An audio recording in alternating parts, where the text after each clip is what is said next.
मी आज आमच्या सतकोंडीच्या गोठ्यातील कपिला नावाच्या गायीची गोष्ट सांगणार आहे. आणि ही कपिला गाय ही आमच्याकडे टिकली म्हणून मोठी गाय होती, तिची मुलगी, असं आमची आजी सांगायची. कारण कपिला गाय झाली तेव्हा काय आम्हाला आठवत नव्हतं, आणि आम्हाला समजायला लागलं साधारण 68-69. तर त्यावेळी कपिला गाय ऑलरेडी मोठी होती, आणि तिची मुलं पण होत असत, बाळंतपण होत असत, आणि दरवर्षी, जवळजवळ दरवर्षी ती विहीत असे. आणि दरवर्षी आम्हाला खरवस पण मिळायचा. अशी ही कपिला गाय ही फोटोत दाखवली आहे. असा रंग, रुबाबदार, देखणी आणि अतिशय हुशार होती. आणि आता आपल्याला वाटेल की अरे, हुशार कशी काय असू शकेल? गुरु ते म्हणजे मुक जनावर, ते हुशार कसं असू शकेल? पण त्यात सुद्धा उजवं डावं असं असतं. आणि कपिला गाय फार हुशार होती.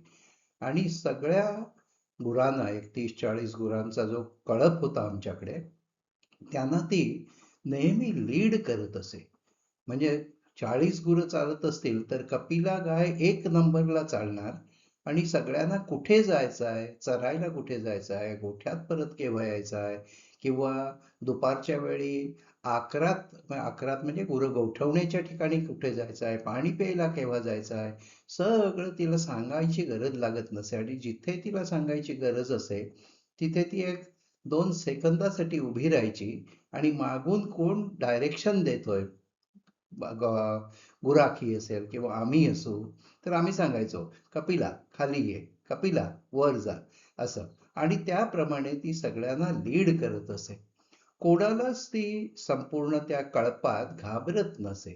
अगदी मोठे मोठे रेडे, म्हैशी मोठे मोठे असतात, तर त्यांना सुद्धा घाबरत नसे. सहज शिंगाने त्यांना 2 शिंग मारून पुढे निघून जात असे. आणि ते सुद्धा, रेडे किंवा म्हैशी, तिला घाबरत असत. आणि तसे बाकीही सगळी घाबरत असत. दरवर्षी तिला पाडी पाडा पाडी होत असे. आणि साधारण वर्ष, सव्वा वर्ष, 1.5 वर्षात विहीत असे. त्यामुळे तिची प्रजा आमच्या गोठ्यात बरीच होती. आणि बरीच होती म्हणजे 3-4, 5-6 तिची मुलं पुढे वाढीला लागली होती. आम्ही त्यांची खूप काळजी घेत असू, आणि गायीची सुद्धा काळजी घेत असू.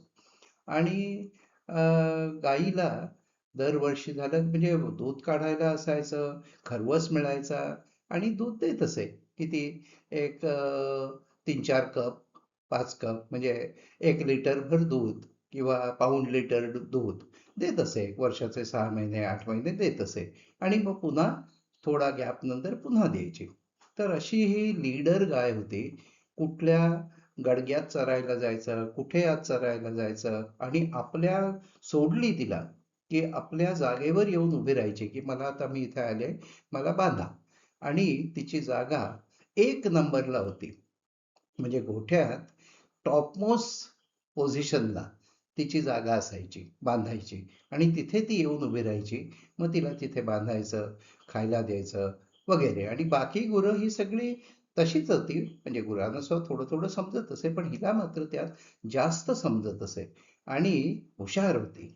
ओके, देखणी होती, हुशार होती, लीडर होती. असे आम्ही तिचे गुण बघितले होते. आणि जास्त करून मी आणि माझा भाऊ सुहास, हे आम्ही गुरं चरवायला नेत असू किंवा बांधायला गोठ्यात वगैरे, आमचं जास्त हे असायचं. आणि आमचं यांच्याबरोबर जास्त हे सगळे आमचे सवंगडी होते. तर ही गाय फार हुशार असल्यामुळे लाडकी होती सगळ्यांची. इव्हन माझी आई सुद्धा तिला, म्हणजे कपिला म्हणजे अगदी ही म्हणून 2 घास तिला काहीतरी खायला सुद्धा देत असे मुद्दाम जाऊन, असं. तर अशी ही गाय सुरेख, देखणी आणि लीडर, अशा त्याच्यात क्वालिटी होती. ओके. आणि स्वच्छ, स्वच्छ म्हणजे कशी, आत्ता जशी फोटोत दिसते ना, तशी स्वच्छ गाय. कधीही घाण तिला लागलेली मी बघितलेली नाही. किंवा जर शेण असेल तर शेण एका टोकाला असायचं, आणि त्याच्यावरती नाचून नाचून जिथे बांधलेली असते तर त्या शेणावर नाचून नाचून ते सगळीकडे पसरवून वगैरे कधीच नाही. आणि बसणार सुद्धा एकदम स्वच्छ जागी.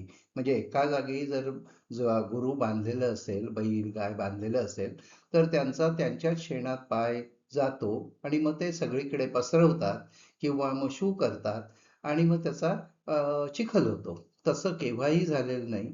आणि सुख्य आणि स्वच्छ जागी बसायची आणि सगळं शेण वगैरे जसंच्या तसं मागे असायचं. त्याला कधीही ती पायाने म्हणजे चुकून सुद्धा पाय लागत नसे. हे एवढं तिचं म्हणजे कॉशियस असायची की हे सगळं स्वच्छता राहिलीच पाहिजे. आणि तिची वासरं पण फार सुंदर असायची आणि अशीच देखणी असायची. तर ही गाय मी 75 मध्ये सतकोंडीचं घर सोडलं आणि मी मुंबईला शिक्षणासाठी आलो. आणि त्यावेळी तर माहिती नाही पडलं की आपण बुवा शिक्षणासाठी बाहेर पडतोय आणि कायमचेच सतकोंडीतून निघून जाऊ, असं नाही माहिती पडलं. आणि 75 हे ते वर्ष होतं. 75, 76, 77 2 वर्ष मी मुंबईला होतो कॉलेजला आणि त्यानंतर बोटीवर गेलो. माझ्या पाठोपाठ 77, 78 मध्ये सुहासची सतकोंडी सुटली आणि तोही मुंबईला कॉलेजला आला. आणि ही सगळ्या गुरांचे सवंगडी कोणी नाही नंतर. आम्हीच गुरांचे सवंगडी. मी निघून गेलो, सुहास निघून गेला. आणि मग काय, घरातली माणसं केव्हा काय देतील, खातील, काय देतील तेवढंच. ओके. आणि दुसरी एक तिची सवय सांगतो, की पावसाळ्यात गुरं राखायचो म्हणजे सगळी गुरं कळपाने चरायला न्यायची, आणायची परत, त्यांच्या मागे मनुष्य असायचा.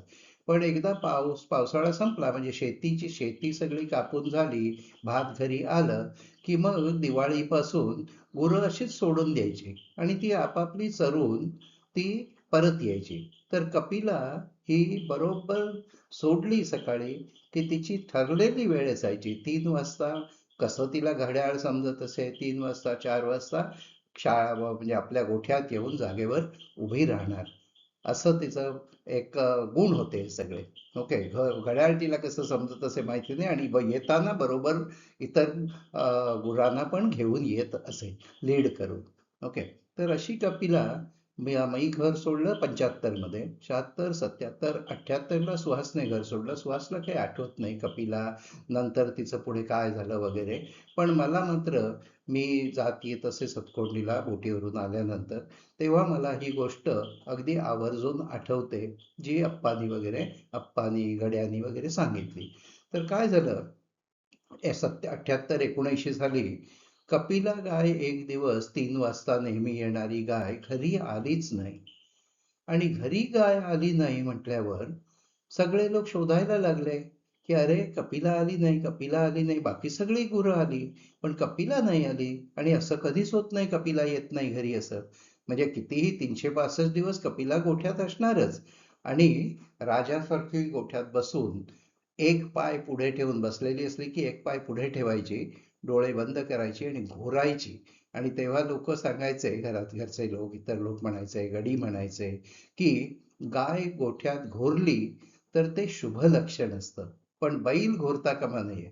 म्हणजे गोठ्यात बैल घोरता कामा नये, पण गाय घोरत असेल तर शुभ लक्षण असतं.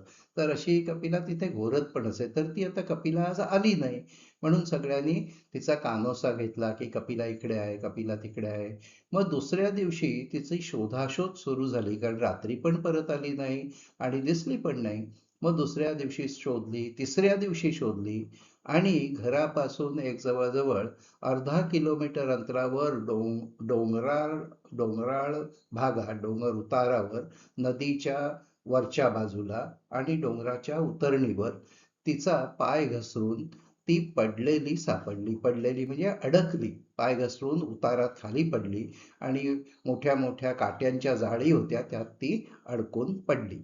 मग आता तिला अडकून पडली, मग गडी करून, माणसं करून, घरातली माणसं जाऊन त्यांनी तिला कशी तरी उचलून कशी बशी प्लेन सरफेस मध्ये आणली. आणि तो प्लेन सरफेस होता आमचं कुरियाट म्हणून 4 दळ्यांचं शेती आहे, तिथे जरा म्हणजे उघाडीची जागा आणि स्वच्छता, अशी तिला तिथे आणून ठेवली. कारण घरी काही आणणं शक्य नव्हतं, कारण तिला चालता येत नव्हतं. मग कशी तरी तिथे एका दळ्यात आणून बांधून ठेवली. एक खुंटा पुरला तिथे आणि तिथे दाव्याने बांधून ठेवली. का? तर रात्री कुठे जाऊन आणखीन पडू नये म्हणून. तिला घरी यायचं होतं, पण आणणार कशी घरी? कारण आमचं घर आणखीन डोंगराच्या वरती. तर आणणार कशी? म्हणून तिथे बांधून ठेवली. मग तिला रोज तिथे चारा, पाणी हे देत असत माझे वडील, आप्पा. ते आणि गडी असे जाऊन तिला चारा पाणी बघत असत. आणि अशी ती तिथे होती. ती पण वाट बघत होती, की मी बरी केव्हा होईल आणि घरी केव्हा येईल. पण तिला फ्रॅक्चर झाले होते पाय आणि त्यामुळे ती काही उठून येऊ शकत नव्हती आणि अतिशय अशक्त झाली होती. आणि एक दिवस सकाळी हे लोक पाणी घेऊन गेले तिच्यासाठी. घरापासून जस्ट अर्धा किलोमीटर अंतरावर आणि डोंगरात. पाणी घेऊन गेले तर जाग्यावर कपिला बांधलेली गाय होती ती नाही. नेणार कोण? आणि गाय जाणार कुठे? तिला काय उठता येत नव्हतं. मग म्हणाले, अरे गेली कुठे? मग सगळ्यांनी शोधाशोध सुरुवात केली आणि मोठं जंगल होतं तिकडे. त्याला म्हणतात ढेपाऱ्याचं जंगल असं म्हणत. तर त्या ढेपाऱ्याच्या जंगलात सगळीकडे सगळीकडे शोधत गेले. तर तिकडे मेलेली गाय सापडली जंगलात. मोठं अगदी थिक फॉरेस्ट होतं त्याच्यामध्ये. तर आता मेलेली आणि अर्धवट वाघाने खाल्लेली. तर वाघ तिथे रात्री आला. असहाय्य गाय ती. ती ओरडू पण शकली नाही आणि तिचा गळ्याचा घोट घेतला आणि तिला उचलली वाघाने आणि फरफटवीत तो जंगलात घेऊन गेला. तिथे थोडीशी खाल्ली आणि मग दुसऱ्या तिसऱ्या दिवशी येऊन तो तिला घेऊन गेला. असा हा दुर्दैवी अंत झाला आमच्या कपिला गाईचा. आम्ही काही घरी नव्हतो. मी पण घरी नव्हतो. सुहास पण नव्हता. आम्हाला आणि आमच्या बरोबरचा एक गंपू दादा म्हणून होता. तो पण गुरांबरोबर असायचा बरेचदा. तर कोणीच नव्हतं. त्यामुळे त्यांचा वाली तसा कोणी राहिला नव्हता. पण तरी सुद्धा काळजी करणारे लोक होते. आणि शेवटी कपिलेचा असा दुर्दैवी अंत झाला. तर वाघाला किती ताकद असते. एवढं मोठं जनावर म्हणजे कपिला ही तशी मोठी गाय होती. म्हणजे कोकणातली लहान गुरं असतात तशी नव्हती. मोठी गाय होती आणि तिला त्याने मारलं आणि खांद्यावर म्हणजे त्याने जबड्यात धरून ते जंगलात फरफटवीत नेली. म्हणजे मेलेली गाय जंगलात फरफटवीत नेली आणि तिकडे नेऊन त्याने ती खाल्ली. म्हणजे केवढी वाघाला ताकद. आणि काय तो काय असा प्लेन रस्ता नव्हे की जंगलात घेऊन जायचा. आपला टार रोड आहे की गेला घेऊन. नाही, वर खाली खाली वर चढाव. तर तिथून तो घेऊन जाऊन तिथे तिचा दुर्दैवी अंत झाला. आणि अशी नंतर आम्हाला ती बातमी समजली. आम्हाला खूप दुःख झालं. मला खूप दुःख झालं की ही कपिला गाय आमची इतकी देखणी, रुबाबदार, लीडर गोठ्यातली, असा तिचा दुर्दैवी अंत झाला. आणि नो मोर कपिला. तर अशी ती कपिला गाय. म्हणून याचा गोष्टीचं शीर्षक मी ठेवलंय, कपिला गोठ्यातील हिरा. खरोखरच हिरा होती. तर तुम्हाला गोष्ट आवडली असेल. गोष्ट म्हणजे ही खरी गोष्ट आहे आणि अगदी मनापासून सांगितली.